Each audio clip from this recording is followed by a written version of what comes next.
DIY. So I saw this clip earlier on YouTube. It is Hit Boy being interviewed by the Back on Fig podcast. He said something about how younger artists that he's working with are showing more interest in YouTube beats than the beats that he plays for them in a studio session.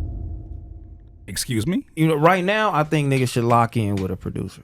You feel me? Facts. Like, if you just get the beat pack and y'all niggas just picking whatever and the whole little shit is just like, all right, you don't care about this shit. Somebody has got to talk about at some point in time, and maybe it won't happen for another 10 years, the effect that mailing in beats has had on the creative process and the sound of our music in hip hop. It doesn't matter right now because it's such a normal thing to us. Music sounds so much different when we're able to get in a studio session, physically be in the same room, and lock in. But because of where technology has moved us, because of where social media has moved us, that is more commonplace for you to be able to send your beats or send a beat pack to an artist for their project without ever physically meeting them. That's a common thing. But with that said, you have to think about, well, what are the long-term effects that has on the creative process? Because niggas is getting bread, niggas getting them club dates, getting them shows and turning up off some shit they found on YouTube. Like, I done did sessions, nigga, I got multiple Grammys, bro. I done been in with young artists, maybe 19, 20,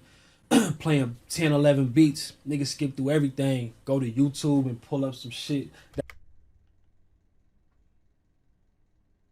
You heard that correctly. Hit Boy said that he's locked in with younger artists, 19 to 20, who have the opportunity, the rare opportunity to be in a session with him. You assume these artists have got to be tapped in some way, somehow. Maybe they have a manager that was able to pull off an opportunity like that. Or maybe they're locked into a deal that affords them the opportunity to be in a room with a Grammy-winning award, a already legendary producer like Hit Boy. But these young artists, for whatever reason, are listening to these 12 beats and are saying, yeah, I'm just going to go to YouTube and I'm going to go find me some beats.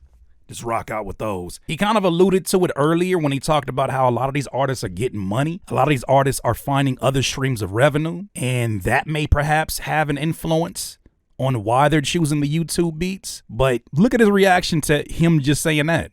I didn't heard myself with another nigga rapping on. And they'll rather rap on that shit than a Grammy Award winning producer. That would have never motherfucking happened back in the day, but we in a new era, bro. You know what I mean? So you could hit that lick and it could become, you know what I mean, something for you. He said something that was really interesting here. When he said that when these artists feel like they can just hit a lick, and when you hit a lick, that means that you got to come up. The come up that I'm assuming that he's alluding to is the young artists who have a budget. And this is the budget that they have to pull from to get their production, get their studio time if they don't have their own studio, to pull in features. Whatever that pot of money, whatever that collection of money is that they've pulled in from shows, that they've pulled in from whatever revenues they've generated from their music. That is what they pull from. They are looking for low-risk opportunities in which they don't have to invest their entire bag into them, but yield big results. And when you think about 19 to 20-year-old artists, they don't see the same benefit that maybe I would as a 38-year-old artist of a Hit Boy beat. To get a beat from a producer that is well-known, well-established, there was a point in time where that could be the difference between you having longevity in the music industry or not. If you weren't tapped in with certain names, if those names weren't co-signing what you had going on, that could be the difference between you actually having an opportunity to build a fan base. Times have changed. Times have changed drastically now, to where the same benefits that presented themselves by working with an elite producer, a household name producer who can get you a hit song, who could possibly get you on radio. I don't think these younger artists are desiring the same things that I desired as a younger artist, because there's things that are accessible to them through virality on social media, streaming, boosting opportunities, through cross collaboration with other artists that are accessible to them via the internet, that they're not having to break their pockets to get features from, who can almost guarantee that if they bring them out to a show, there'll be a lot of people at that show. I think these younger artists, they're going to still make the dumb decisions that an 18, 19, 20-year-old will make. But in a lot of ways, they're making very cost-efficient decisions that I don't think was very commonplace for my generation to make. I think they're looking less at what this could mean for their clout and more what it does or how it relates to their bottom line. If you tell me I got a $500,000 budget, and let's just say, just throwing it out there, let's just say homie discount for Hit Boy is $150,000. That's a huge segment of your budget. Now compare that to going on BeatStars and seeing a beat that is the number one on the charts or close to being top 10, top 20 on BeatStars. It already shows that it has momentum and it has feet. So it seems like if I'm a younger artist, 19 to 20, and I have this set amount of budget, I don't want to take out a huge chunk of that to pay a producer because of their name. When you look and see the way that these major labels have been maneuvering in that, I don't know the details of this, so I'm just pulling this out my ass. But didn't the girl who said, period, period, period, here, period, didn't she get a record deal? When you are in a business that is that thirsty for virality, that thirsty for someone who got some motion, you know that you are not that far away from being able to create an event yourself. So now I think these artists are honestly asking the question, first of all, why am I paying this much? Because if it's just for your name, well, I could have a name with a few viral hits. If it's for the clout and the respect, I think they're asking the questions. Well, what does that really get me? Handshakes, opportunities to walk into doors.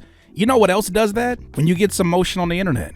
It's a weird time. And I'm with Hit Boy because there was a point in time where it's like, if I had the budget, I would go through 50% of my, 60% of my budget for the opportunity to have a Hit Boy beat. I just think that these 19 and 20-year-olds, they have a lot more awareness of how to stick around this longer, how to not get screwed over by the shiny object syndrome that a lot of folks in my generation weren't able to work their way through. So it doesn't surprise me to know that they're going to these $30, $50, maybe even $300 beats for exclusive rights. And they know that they have the same internet that everybody else has that's going supremely viral and is able to leverage that viral success into streams.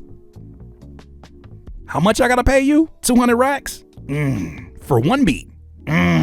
What you need in terms of creating a quote unquote hit on the internet, those rules are so much different than the rules that occurred or the rules that existed for radio. With everything, it is so wide open to where the people who have been in the business of understanding why songs become hit songs have no explanation for why some of these songs do so well. I salute these young 19 and 20-year-olds because they're gonna really ask and really challenge, what is the price of a beat? But I think that when you calculate it for what is it worth to you, when I can get that beat, I can pay for that beat, say from a Hit Boy, and say it does 500,000 streams. Say it does 1 million. If that artist already has a catalog or access to other artists that can get them 1 million streams off of a $50 beat, as opposed to a $150,000 beat, why wouldn't they want to save more of their money? I'm not saying it's right, but it's something that a lot of people are starting to rethink.